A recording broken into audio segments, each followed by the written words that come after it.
Capcom is known for being one of the best Japanese developers around these days.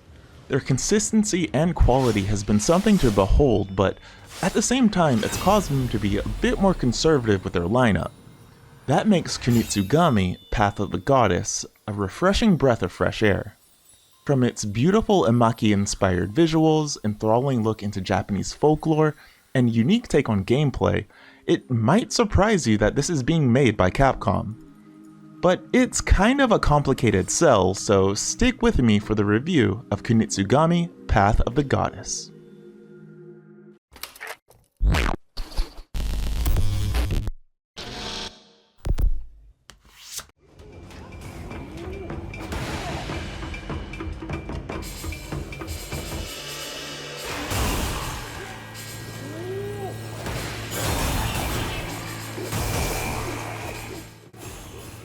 The gameplay in Kunitsu-Gami is a bit strange to describe. It's like a character action tower defense game.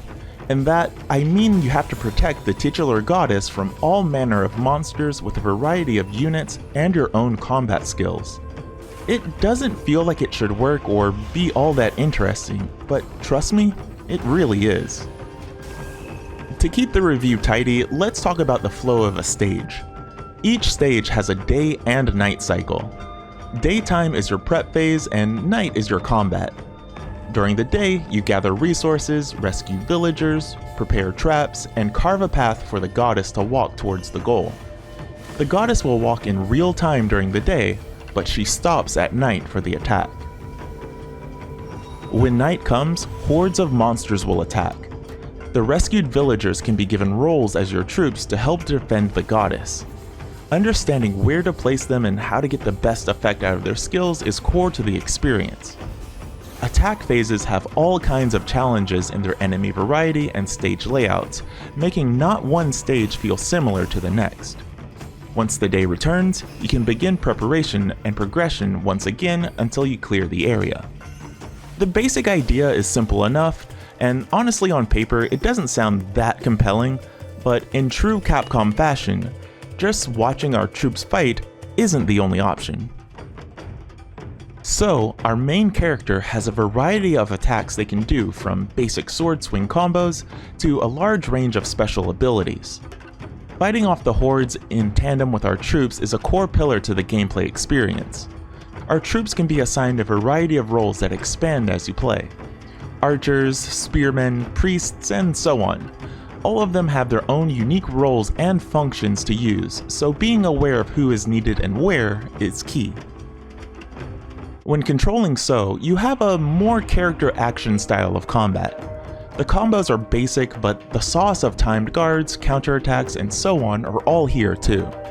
So is the X factor in most cases, taking down enemies that slip past troops, or larger ones that simply need our attention. But once again, this is supposed to be in tandem with the others, not the only source of damage in most scenarios. The troops, once selected and placed, will automatically do actions based on what's in range.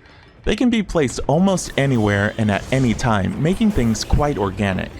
The roles can also be changed at any time as long as you can afford to do so. It makes responding to enemy movements or types a fun part of the gameplay experience as things get more complex. Of course, they can be taken out as well. Once downed, a troop reverts into their cocoon state and will need to be rescued all over again. If So goes down, they turn into a spirit and can only guide troops for a while. Once the timer is over, they can go back into the sword swinging action.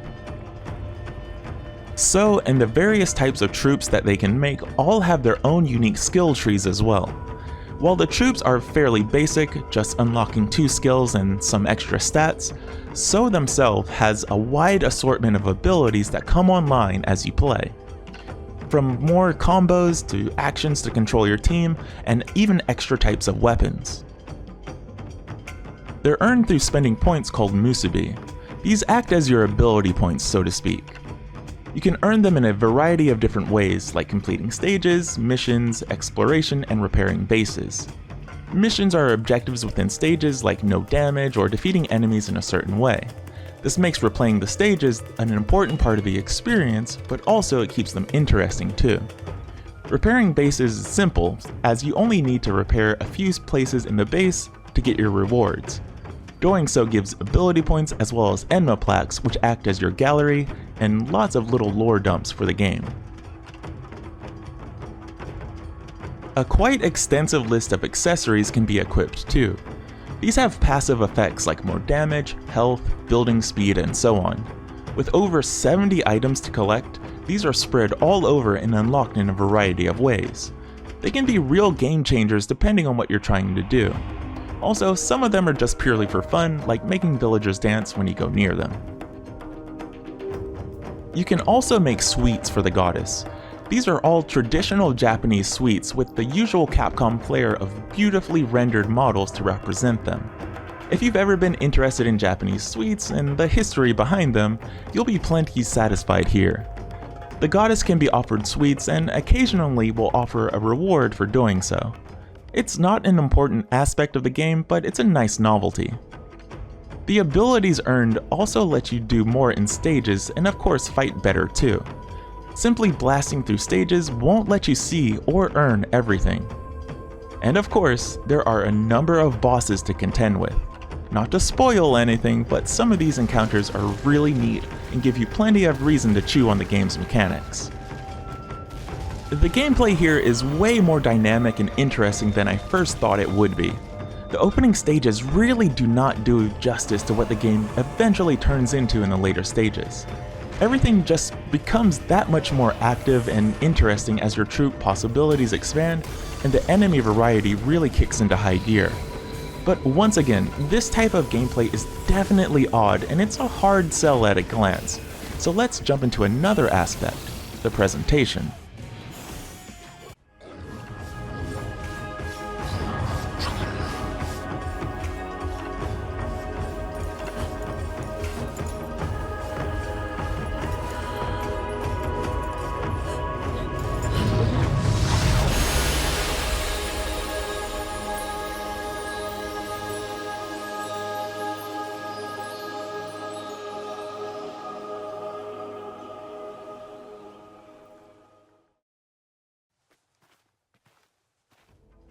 It's not just the gameplay that's unique, but also the presentation. Kunitsu-Gami's visual style is based on traditional Japanese art. And I'm going to go out and say it, I don't know anything about art, but I believe it's done in what's called an amaki style, the same kind of art that is used for wall scrolls. The artwork that was made to promote this game is also really beautiful and I highly recommend checking it out. The various characters and monsters are all portrayed with this compelling and somewhat mysterious air to it. Taking a look at the world and characters in any detail really shows that Capcom quality is fully alive and well here, despite it being a smaller scope game. The same can be said about the music. While most of it is what you might expect with a variety of traditional instruments, it does have plenty of surprises in it, blending things like rock, acid jazz, and more, all to make what might be one of my favorite OSTs in a while. They really went all out for some of the boss tracks here.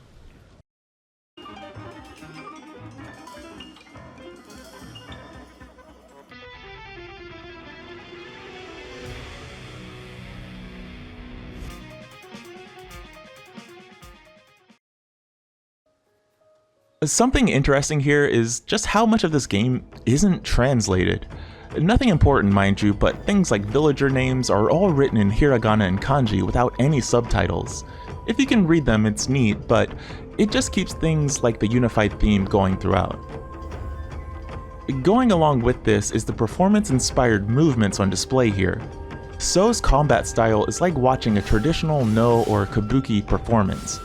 The movements for all characters in fact are like this, highlighting just how steeped in Japanese culture this game is.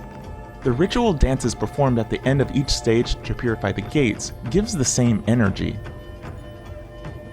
I've lived in Japan for almost 10 years now, and I've been to a number of festivals. Seeing this culture being presented in a game like this just feels really cool and exciting. It always feels like a part of Japan that people just don't really see when they visit and focus on tourist hotspots. I really can't get enough of the theme of presenting a very intimate and different aspect of the culture throughout a game. We get so many modern interpretations of samurai, ninja, and contemporary Japan, but it's such a rarity to see Japanese folklore, festival culture, and religious and cultural ceremony presented in a beautiful and somewhat haunting way. I cannot stress enough how much of this one part of the game that really pulled me in and never let go.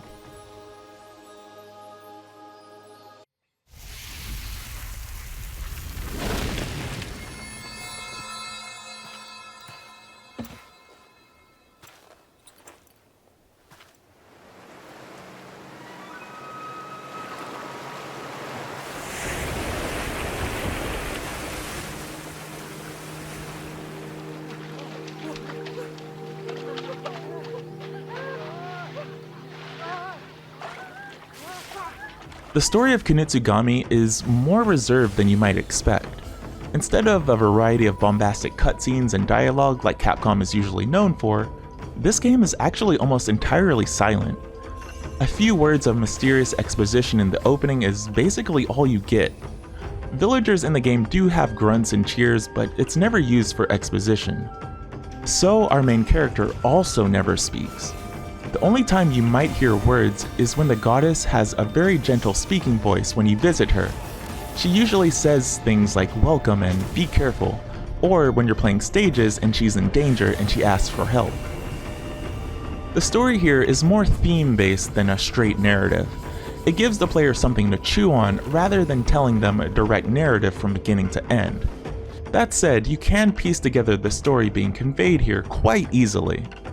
The mountain has been overcome with corruption, and it's the goddess's job to purify it. With the help of her summoned guardian So, they make their way across the mountain to purify it. The basic premise is conveyed easily enough, but if you dig into the unlocked lore and pictures, you begin to see the whole picture and events and what led to it. It's a poignant way to tell the story in my opinion. By looking at the various monsters, troops, and areas more closely, the story of corruption, purification, and balance comes across. It's something that ties into a lot of aspects of Japanese culture and festivals which inspired the game. And this is a small addition to the review here, but recently Capcom has been uploading some short videos about the making of Kunitsu-Gami. If you've seen any of Capcom's other making of things, they're always really entertaining and interesting to watch. This one really shows some of the detail they went into to make this game, like recording the dances, and even making miniature models of everything of the game's stages and characters, just all to really render everything perfectly. It's really interesting and I highly recommend checking it out.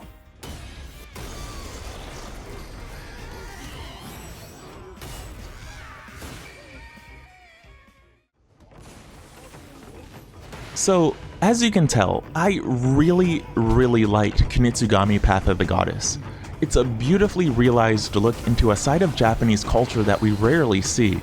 From its combat movements inspired by festival and theater dance, creatures pulled from various folklore, gameplay that consistently upped the stakes, a story about harmony with the land that we occupy and more, I was really just taken aback by the adventure here, and I honestly didn't think I'd enjoy it anywhere near as much as I did.